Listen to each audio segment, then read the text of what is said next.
Penelope Keith has topped a poll of the UK's most loved voices. The actress, who found fame as snobby Margot Ledbetter in the 70s sitcom The Good Life, triumphed ahead of Shakespearean star Sir Derek Jacobi, Stephen Fry, and actresses Juliet Stevenson and Rula Lenska. So whose voice can you just not get enough of? Well, it's interesting, isn't it, about Penny Keith, because I think one of the reasons... Oh, Penny Keith. Sorry. Darling. Well, I forget that I'm a lovey, but the thing about her is that because she played Margot, and she has got that, it's a combination that her voice is often used for rather naughty things, and plus she's rather posh, so it's all good. But one of my favourites, you might be too young to remember, but in the 70s and 80s was a man called Bill Mitchell, who used to do the, probably one of the best larkers in the world. Oh, yeah. He did Denim Aftershave. And I did a film with him and watched him spend all night doing unbelievable things that caused his voice to be that low.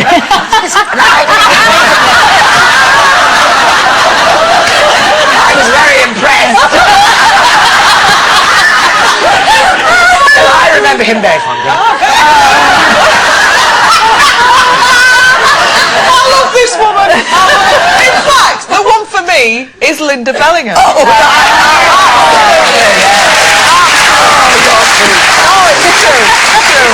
Because you can just make your voice do things that I've never even dreamt of doing. You've just got this like acrobatic voice, isn't it? Acrobatic voice? Yeah. Thank you.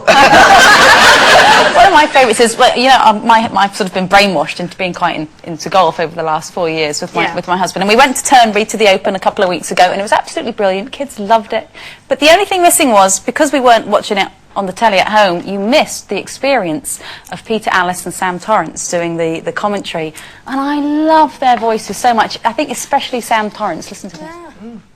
There's hundreds of small courses in Scotland that are a delight to play and a delight to travel to, and the little villages that are in are great to spend time in. Not just the big courses. Oh, let's have a moment, shall we? I've never really noticed his voice before. So you're getting into golf now, aren't you? Yeah, well, no, I wouldn't go that far. Tuning in for the game. It's very sexy. It's amazing how I feel very differently about him now. Yeah, I've got a friend actually who is an actor who has an actor called Peter Guinness, who's married to Roberta Taylor, who used to be on the bill, and he has this amazing voice, and it's wonderful to watch the effect it has on his granddaughter. She will do anything he says if he says it in a certain way, and you can see he's that sort of it's quite an edgy voice like that, and he'll speak very slowly, and you can see the little eyes closing.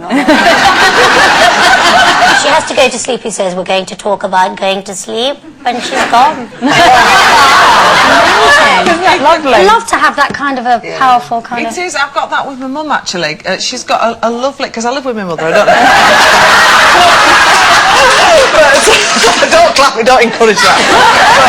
But, she's got this lovely Glaswegian lilt. Although she's lived in Yorkshire most of her life, she still has this, like, Mrs. Doubtfire sort of, hello. She sort of sings songs, and even at 4 o'clock in the morning when she brings me a cup of tea, that's why I live with my mother. She'll come in and say, hi, good morning, Jean, here's your tea. My mum is completely the opposite, because she's very, very London, and she has quite a small voice, and I never think she has, I don't know if it's a London Cockney thing, but she never seems to have enough breath. She always goes, anybody get so, anyway, she always talks like someone's running out of the room. Someone's like running out there. And it always kind of falls off the end of the sentence.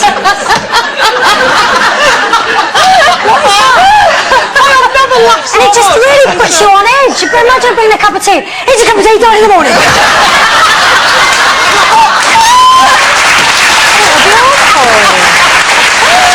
Okay, competition time.